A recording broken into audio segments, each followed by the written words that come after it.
The Seahawks lead the division after beating the Minnesota Vikings 37-30 last night. And the UFC announces UFC 248 featuring Wiley Zhang and Joanna Jędrzejczyk next on The Community. I'm so stressed. Why won't they just back off? Get off me. Why am I feeling so anxious? Move out the way, I'm so anxious. I'm feeling so anxious. So anxious. Why am I feeling so anxious? Move out the way, I'm so anxious.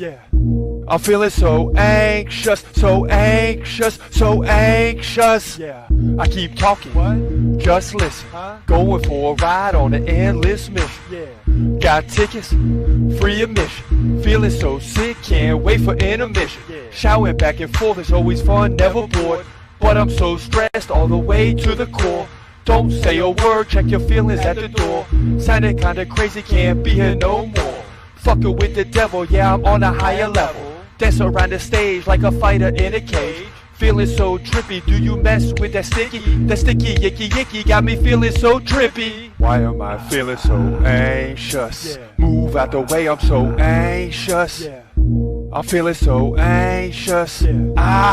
So anxious. Why am I feeling so anxious?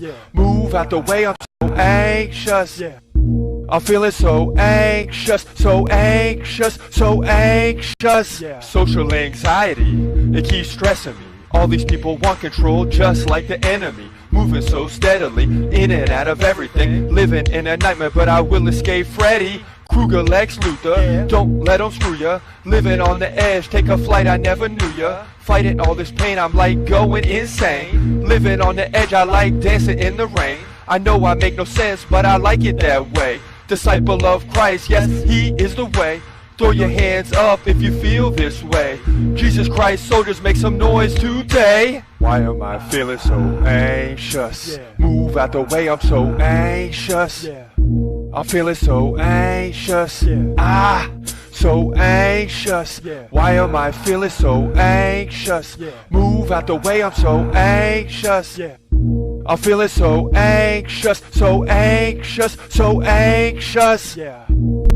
Gotta wait. Yeah, this is The Community. You're listening live with your boy, Chris Cross. Let's do it. Let's go. This is The Community. This is The Community. This is The Community. The Community. This is The Community. This is The Community. This is The Community. The Community. UFC at its height. UFC at its height, yeah. UFC at its height. UFC at its height, yeah. UFC at its height. UFC at its height, yeah. UFC at its height. UFC at its height, yeah. This is The Community. This is The Community. This is The Community. The Community. This is The Community. This is The Community. This is The Community. The Community.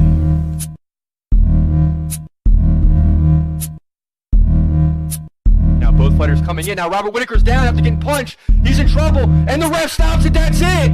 We have a new middleweight champion as Israel Adesanya dances in the center of the ring. He'll become the second Nigerian champion in the UFC, and it's a perfect 18-0.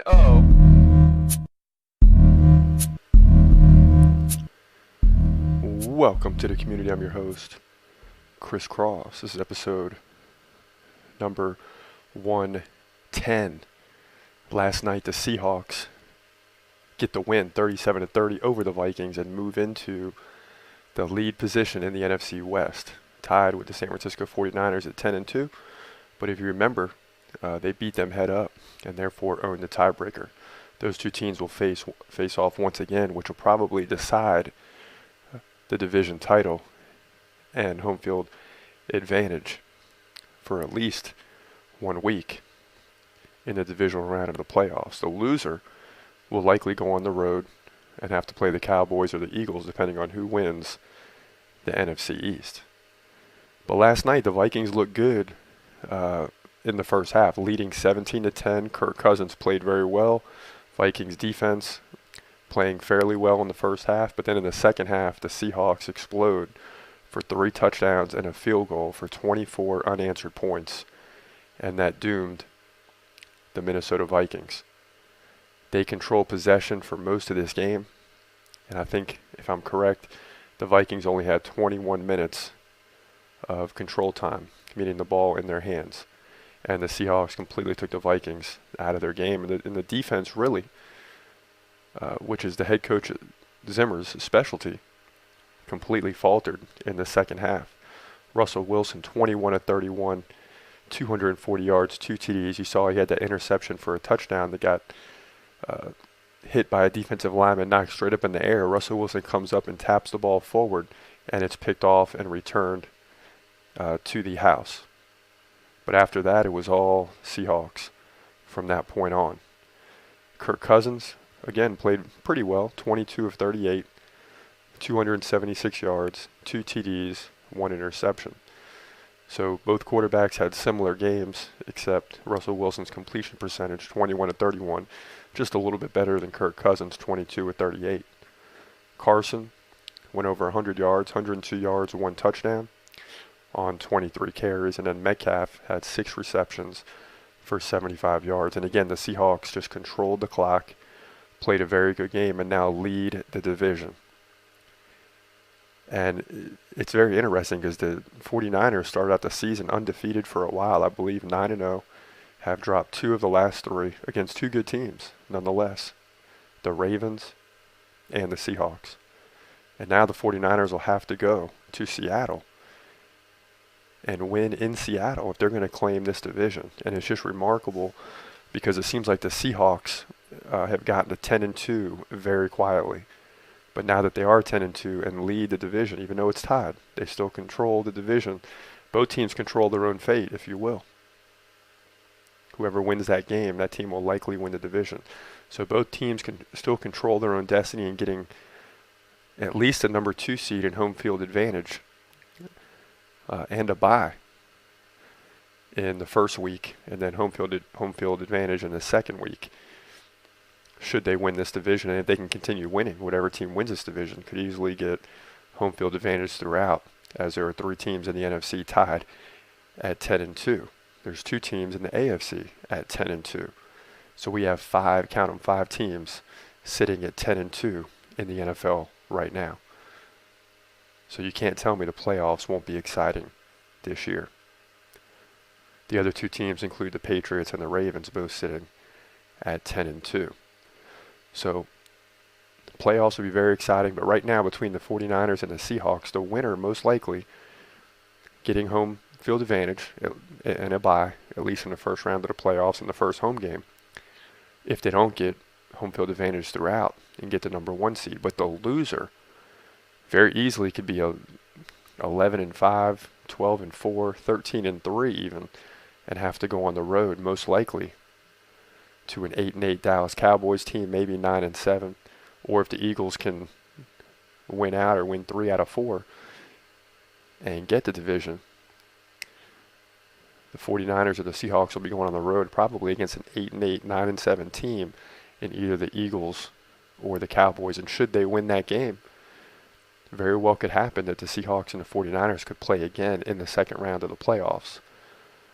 One of those teams will have a week off and a home game. The other will have to play in week 1 in the wild card round and then go on the road. So one of the most important games yet to be played of the season will be the 49ers traveling to the Seattle Seahawks. So all eyes will be on that game.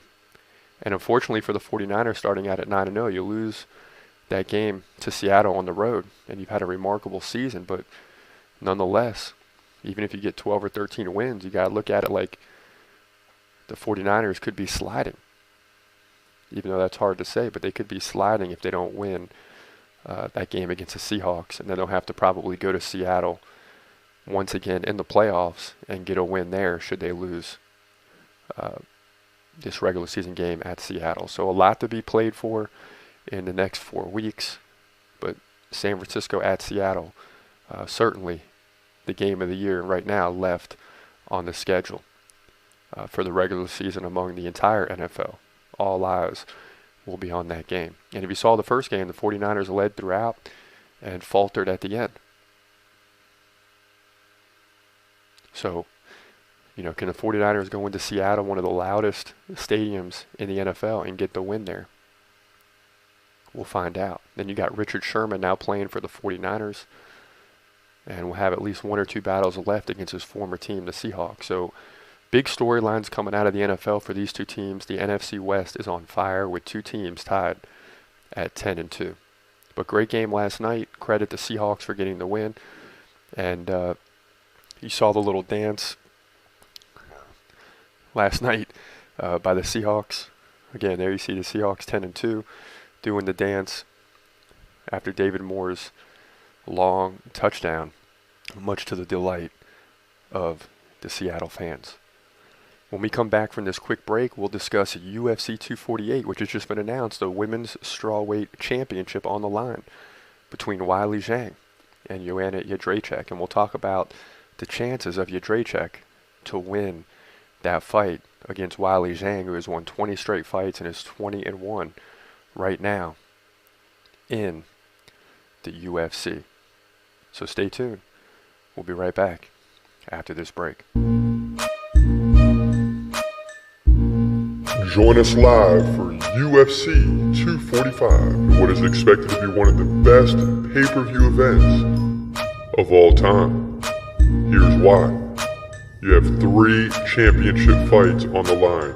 Amanda Nunes takes on #1 contender Germaine de Randamie. Max Holloway takes on Alexander Volkanovski. And finally, Kamaru Usman takes on Colby Covington in your main event. Both fighters are 15-1.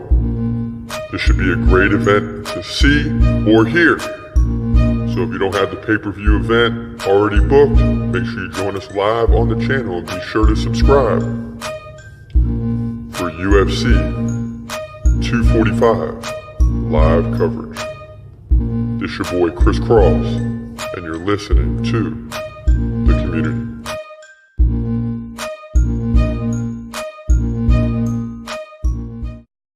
Are you guys talking about Marty's hair? He's got 30% of his hairline left. Isn't that disgusting? Let's talk about that lazy eye.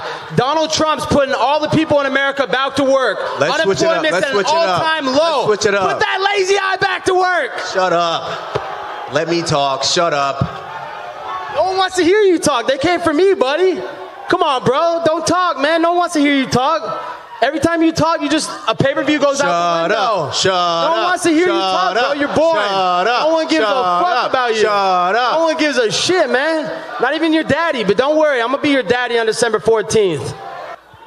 Those similarities ended. You know, he's taking my sloppy seconds. I beat everybody he beat, but I beat him before he beat him. So he had to come pick up the carcasses off the dead bodies that I left. So, you know, he's not impressive. He sucks at fighting. And December 14th, I'm going to expose him. And let's be honest, this is only a big fight because I made it a big fight. I could care less about this fight. The only reason I'm taking this fight is because Dan Lambert wants this fight. I'm Dan Lambert's professional hitman. The UFC that you've seen as competitive. Emil Mick, you barely beat that guy. He sucks. You gassed out in 3 rounds. Who?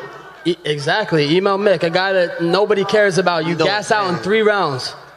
Listen, gassed out. Bottom line is, everybody knows you're on. Everybody thought my last fight was going to be competitive. $25,000 if you could pee in a cup right now and it passes. Put your money up. I will. I'll put it up right now. Bring it out. Pull it up. I'll put it up right now. 25 grand. Is the money sitting in your private jet? It is, buddy.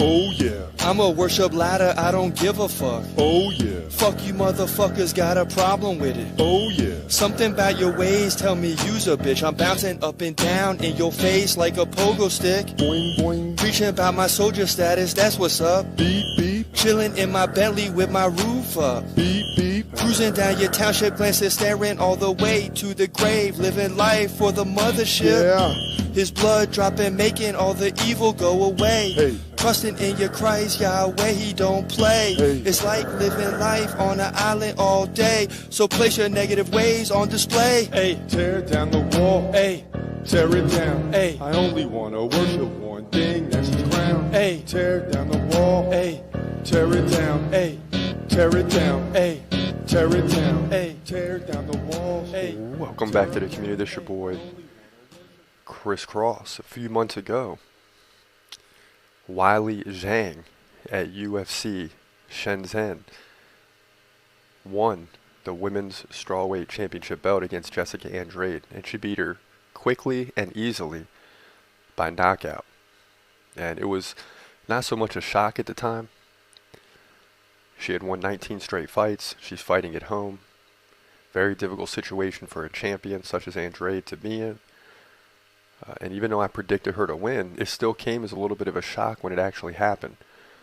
And just reflecting back, this is what it sounded like when Weili Zhang captured the women's strawweight championship belt. Jessica Andrade coming out very aggressive back. Hard to believe this fight's going to go the distance. Someone's getting knocked out here, folks. And if not, I'll give you every penny my fiance has in her bank account. Now, oh, here comes Weili Zhang. Jessica Andrade is down. It's over. Weili Zhang, in under a minute, becomes the first ever Chinese champion in UFC history. She climbs the cage. And this is my prediction, but I'm still shocked to see as she sits on top of the cage, pumping her fists. The Chinese crowd is roaring.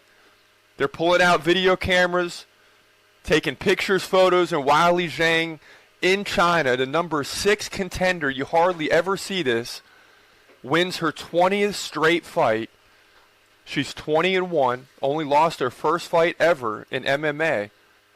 So there you see Weili Zhang coming from the number 6 contender spot, winning the women's strawweight championship belt over Jessica Andrade.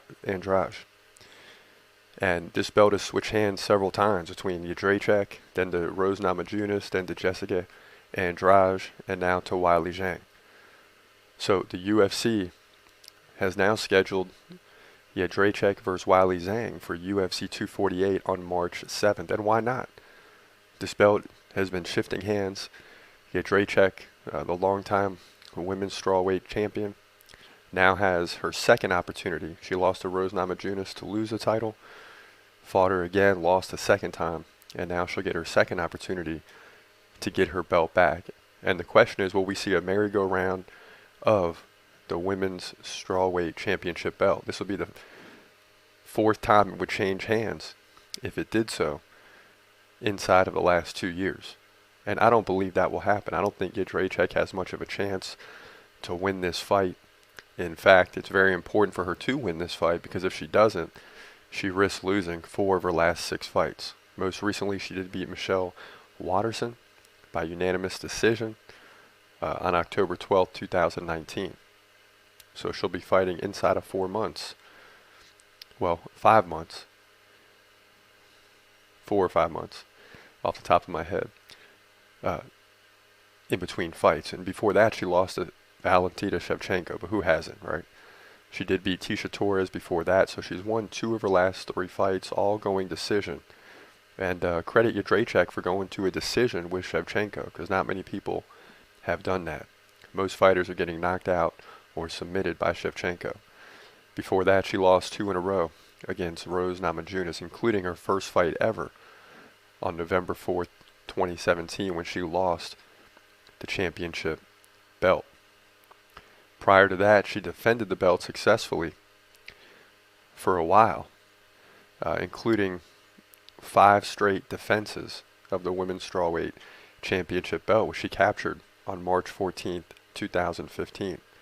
So she held the belt for over 2.5 years before dropping to Rose Namajunas. So she's certainly a worthy contender, currently number 4 in the women's strawweight division. But the trouble for Joanna Jędrzejczyk is that Weili Zhang is the future of this division. She's a very good fighter, lost her first fight in MMA, and then since has won 20 straight to compile a record of 20-1 in MMA. And it's like running into a wall. You saw what she did to Jessica Andrade, just completely demolished her in just over a minute to capture the belt. But the only thing going for Jędrzejczyk is that was in China, where she's got a lot of backing, the crowd support, a lot of momentum, a lot of energy going into the fight. And it makes it that much easier to capture the title when you're fighting in front of your home crowd. This time, it'll be at a neutral site and a pay-per-view event. So this fight going to be much more important in the eyes of a lot of people. Lots of people will be tuning in that haven't seen Weili Zhang fight before, and therefore Weili Zhang still has something to prove. Even though she's a champion, a lot of people don't know about Weili Zhang, but they're going to find out at UFC 248 come March 7th, because she is good, and not only good, but very good. And she will successfully defend the Women's Strawweight Championship belt. But of course, ahead of that fight, we'll profile both fighters, which we just did briefly there with Jędrzejczyk. We'll profile Weili Zhang and Jędrzejczyk in more detail, and then we'll make a final decision. But I can't see myself going against Weili Zhang, who has won 20 straight fights. I believe she will hold on to this belt for a good 3 or 4 years, which is very tough in the UFC.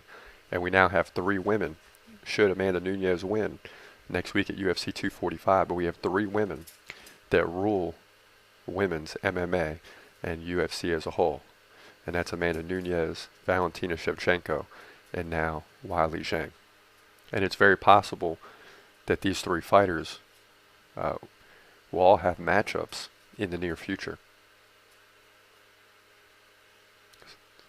One of these fighters will have to come up, one will have to come down for each of these fights, but you can look for Weili Zhang to potentially try to fight Amanda Nunes or Shevchenko and Nunes, or any one of those combination of fights, because we're going to quickly find out after Jędrzejczyk is handled by Weili Zhang that we have 3 women in the UFC that are far and above anybody in their weight division. So it's going to make a lot of sense for fighters to move up and down to try to capture 2 belts, which Amanda Nunes currently holds. Remember, there's 4 divisions in women's fighting.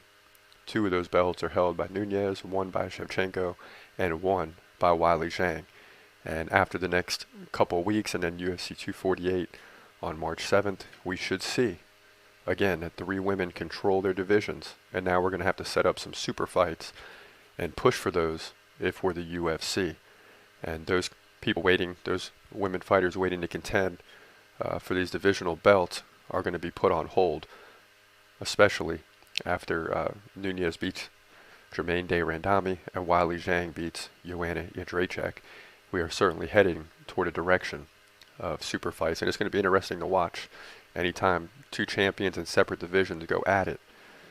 The question is who's coming up and who's going down, or maybe just who's going down in division or up in division order to make these super fights happen. But the first likely one will be Valentina Shevchenko versus Amanda Nunes. And that'll just be a blockbuster fight, even though they have fought before. That was a good time ago. This time certainly should be a decision fight and a super fight, if you ask me. Now, in the men's division, things are a lot different from division to division. There are some divisions like the light heavyweight division, which is controlled by John Jones, should he beat Dominic Reyes at UFC 247. There are other divisions like Henry Cejudo that controls his division, but for the most part, these belts are switching hands from time to time, but not in women's MMA. You have 3 fighters that control their division by far. So UFC 248 already booked, and things are starting to get much more clear for the UFC in 2020.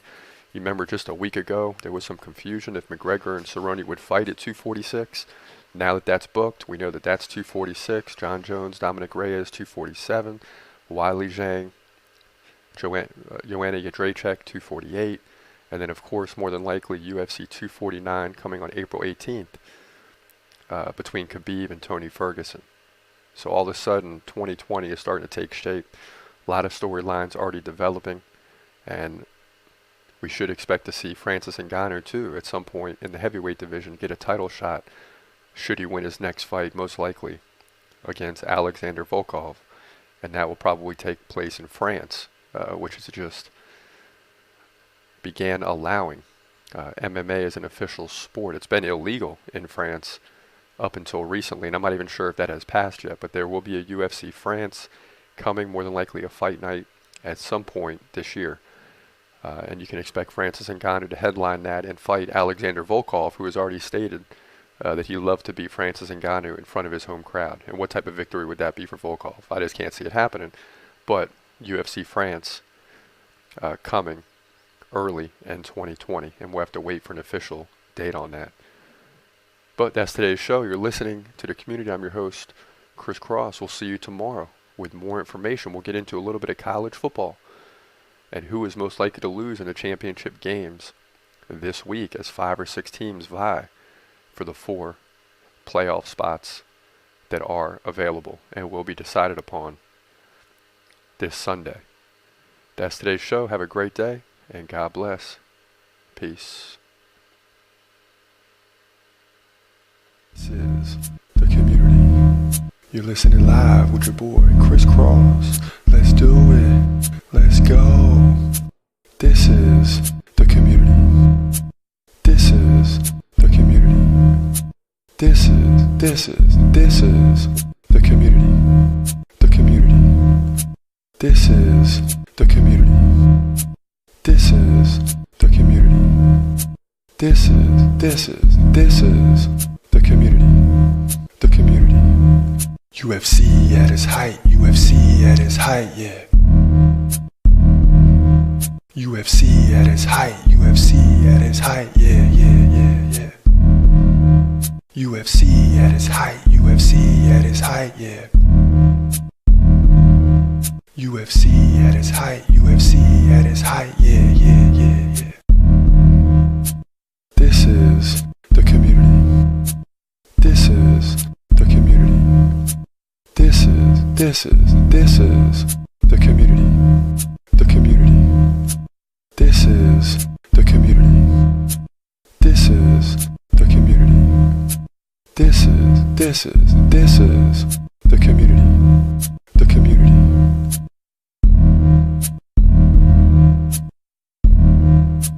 Now both fighters coming in. Now Robert Whittaker's down after getting punched. He's in trouble, and the ref stops it. That's it. We have a new middleweight champion as Israel Adesanya dances in the center of the ring. He'll become the second Nigerian champion in the UFC, and is a perfect 18-0